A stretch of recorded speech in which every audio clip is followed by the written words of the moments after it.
स्वागत है आपका। आप देख रहे हैं द न्यूज, आपके साथ मैं सृष्टि मिश्रा। विधानसभा चुनाव से पहले कांग्रेस को बड़ा झटका राजस्थान के अंदर। जी हां, सही सुन रहे हैं आप। आपको बता दें, पूर्व राजस्थान के कभी मुख्यमंत्री रहे जगन्नाथ पहाड़िया का आपने नाम सुना होगा।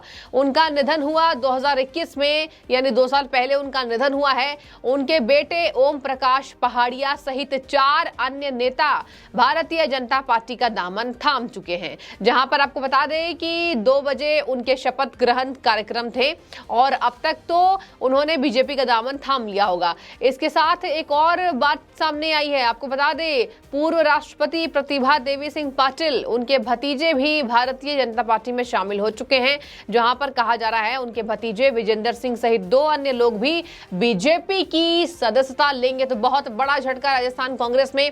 दर्शकों, आपको मैंने बार बार बताया है, राजस्थान कांग्रेस में कुछ भी ठीक नहीं है, लेकिन कांग्रेस पार्टी ये दिखाने की पुरजोर कोशिश कर रही है कि राजस्थान कांग्रेस में एवरीथिंग इज ऑल राइट, लेकिन there is nothing all right. आपको बता दें, पहले तो सचिन पायलट की इतनी दिक्कत बड़ी हुई है, अब यहाँ पर 4 नेताओं का बीजेपी में जाना ये बहुत बड़ा झटका माना जा रहा है। कांग्रेस चाहे कुछ भी कर ले, इस पे कुछ भी कह ले, लेकिन ये बीजेपी में जाना बहुत बड़ा झटका माना जा रहा है। और सबसे बड़ा झटका जगन्नाथ पहाड़िया के बेटे ओम प्रकाश पहाड़िया का माना जा रहा है। आपको मैं बता दूं कि जिस तरीके से अलवर से बसपा प्रदेश महासचिव ओम प्रकाश वर्मा भी बीजेपी की सदस्यता ग्रहण कर रहे हैं।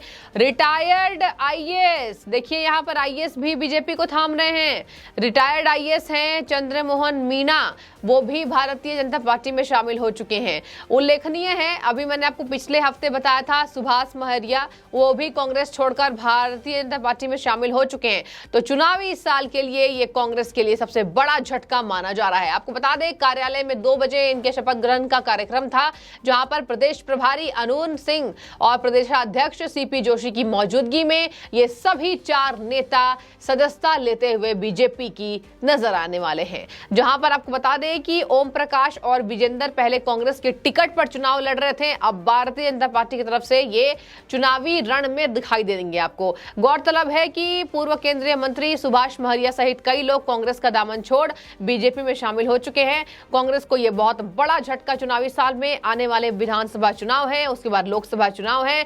कहा जा रहा है कि इससे राजस्थान में बीजेपी को ज्यादा से ज्यादा समर्थन मिलने की कवायद तेज है। हालांकि आपको बता दें कि अभी तक कांग्रेस पार्टी ने इसको लेकर कोई भी प्रेस कॉन्फ्रेंस नहीं किया है और कोई भी बातें कांग्रेस पार्टी ने भी नहीं बोली है। हालांकि ये झटका है, तो कहीं ना कहीं इसके भरपाई के लिए कांग्रेस पार्टी अभी पूरे तरीके से चुनावी बिसात बिछा रही होगी। किस तरीके से हमें रिएक्शन देना है, किस तरीके से मीडिया के सामने जाना है और किस तरीके से इसकी भरपाई करनी है। आईएएस रिटायर्ड जो हैं चंद्रमोहन, वो भी बीजेपी में शामिल हो चुके हैं। और आपको बता दें कि चंद्रमोहन मीना को पिछले लोकसभा चुनाव में दौसा से बीजेपी का टिकट मिलने की पूरी संभावना थी, लेकिन ऐन वक्त पर जसकौर मीना को टिकट मिल जाती है और उन्हें टिकट नहीं दी जाती है। अब बीजेपी सांसद किरोड़ी लाल मीना और जसकौर के बीच 36 का आंकड़ा माना जाता है, क्योंकि टिकट की वजह से इन दोनों के बीच 36 का आंकड़ा बन चुका है। आपको बता दें कि किरोड़ी लाल ने ही टिकट के लिए पैरवी की थी। माना जा रहा है चंद्रमोहन मीना किरोड़ी के कहने पर भी बीजेपी में शामिल हो रहे हैं। तो देखिए, ऐसे में राजस्थान कांग्रेस को यह बहुत बड़ा झटका है। लेकिन अब ये भी बात सामने आ रही है, अशोक गहलोत के वजह से राजस्थान में इतना बड़ा सियासी उलटफेर हो रहा है। दूसरी बड़ी खबर मैं आपको बता दूं, इसमें क्या ट्विस्ट है। राजस्थान में 300 करोड़ का घोटाला हुआ है, और वो भी पेंशन घोटाला, बहुत बड़ा घोटाला।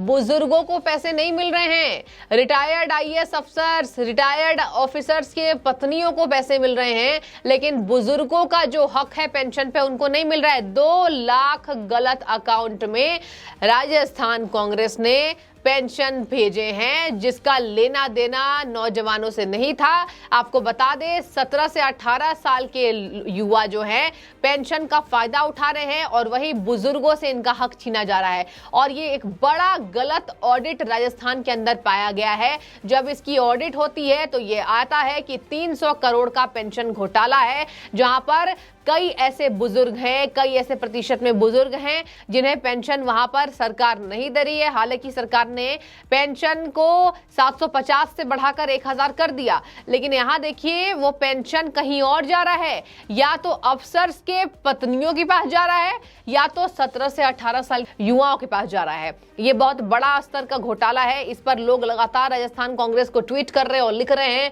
अब बताओ इसमें राजस्थान की महाभ्रष्ट कांग्रेस सरकार ने कितना खाया होगा। देखिए लगातार ये बातें चल रही है किस तरीके से कांग्रेस पार्टी ने इसमें कितना खाया होगा। आपको बता दें 17 से 18 साल के लड़के लड़कियां बुढ़ापे का पेंशन ले रहे हैं, पति सरकारी अफसर्स निकल रहे हैं, पत्नी गरीबों का हक छीन रही है। राजस्थान कांग्रेस के कानों में जू तक नहीं रेंग रही है।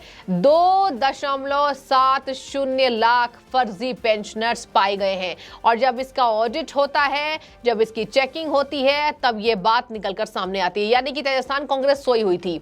पेंशन किसको भेजना है, किसके खाते में जा रहा है, या फिर कहा जा रहा है इसमें सरकार की ही मिली भगत है, सरकार को कहीं ना कहीं किसी तरीके से इसमें फायदा हुआ होगा। 300 करोड़ का घोटाला बताया जा रहा है। अब इसकी जवाबदेही क्या अशोक गहलोत तय करेंगे। यही अशोक गहलोत ने बोला कि मैंने पेंशन के पैसों को बढ़ा दिया है, 750 से लेकर 1000 तक कर दिया है। लेकिन अब देखिए ऐसा लग रहा है कि इसी वजह से राजस्थान कांग्रेस का दामन छोड़कर सब बीजेपी में जा रहे हैं और बीजेपी का बड़ा जनाधार राजस्थान के अंदर बन रहा है। मैं आपको बता दूं कि किस तरीके से सीएम की सबसे बड़ी योजना के तहत यह फर्जीवाड़ा हुआ। देखिए अशोक गहलोत के सपनों में से एक फ्लैगशिप योजना जिसमें पेंशन धारक भी आते हैं। आपको बता दें इसमें 50 लाख बुजुर्ग लोगों को राजस्थान के अंदर पेंशन दी जाती है। विधवाओं शामिल है, इसमें दिव्यांगजन शामिल हैं। इनकी संख्या पूरी मिलाकर 1 करोड़ हो रही थी। इस बार भी सीएम गहलोत ने इसको फोकस करके शुरू किया और पेंशन राशि बढ़ाकर 750 से 1000 रुपए मासिक कर दी। यहाँ पर देखिए पेंशन को बढ़ाया भी गया है, लेकिन ये बुजुर्गों को नहीं जा रहा है, ये 17-18 साल के लड़के लड़कियों को जा रहा है, या तो रिटायर्ड ऑफिसर्स के पत्नियों को जा रहा है। जेबें मोटी कर रही हैं, ये गाढ़ी कमाई। आप देखिए ये इतना बड़े घोटाला हो रहा है राजस्थान के अंदर, इतना बड़ा घोटाला। शायद यही वजह है कि सचिन पायलट लगातार नाराज चल रहे हैं। युवा नेता हैं और उनको सच्चाई राजस्थान की पता है। आपको बता दें कि सीएम के बड़े योजनाओं के तहत ये फ्लॉप होता नजर आ रहा है।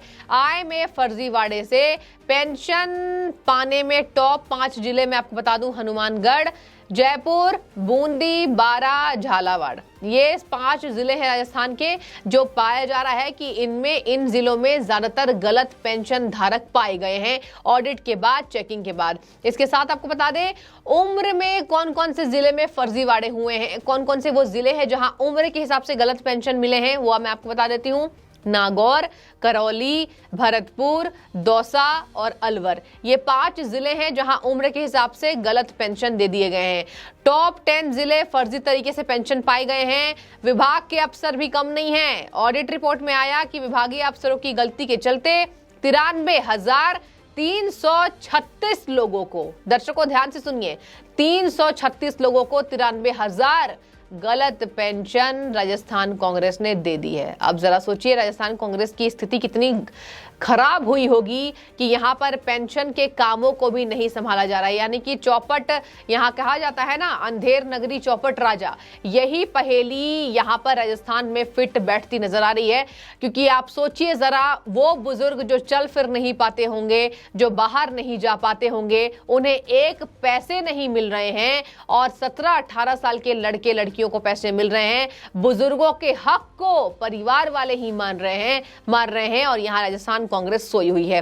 तो बहुत बड़े स्तर का घोटाला है, कहा जा रहा है ये सबसे बड़ा घोटाला और इसका प्रभाव बुजुर्गों पर पड़ा है। इसी वजह से ये बहुत ज्यादा गलत तरीके से देखा भी जा रहा है और इसी वजह से राजस्थान कांग्रेस को लगातार लोग ट्रोल कर रहे हैं। गरीबों का हक छीन लिया गया, लाखों फर्जी पेंशनर शामिल हो चुके हैं। तो पहले तो बीजेपी में चले गए 4 नेता, पुराने सीएम रहे, पूर्व सीएम रहे उनके बेटे, और अब देखिए जिस तरीके से यहाँ पर गलत फर्जीवाड़े तरीके से पेंशन को दिया जा रहा है। मतलब राजस्थान की कांग्रेस सरकार को अगर हम फ्रेम करके आपको बताएं तो यहाँ पर कुछ भी ठीक नहीं नजर आ रहा है। लाइम लेंस कह सकते हैं कि पूरी से तरीके से खराब होती हुई नजर आ रही है। तो बने रहिए और आप बताइए कमेंट करके आपको क्या लगता है, ये 4 नेता जो बीजेपी में चले गए हैं इससे कितना बड़ा असर, एक तरफ सचिन पायलट की बगावत और एक तरफ गलत पेंशन धारकों की जो सूची मिली है, ये चौंका देने वाली बात है और इससे राजस्थान कांग्रेस को बहुत बड़ा झटका लगने वाला है। तो बने रहिए, बहुत शुक्रिया आपका द न्यूज़ से जुड़ने के लिए।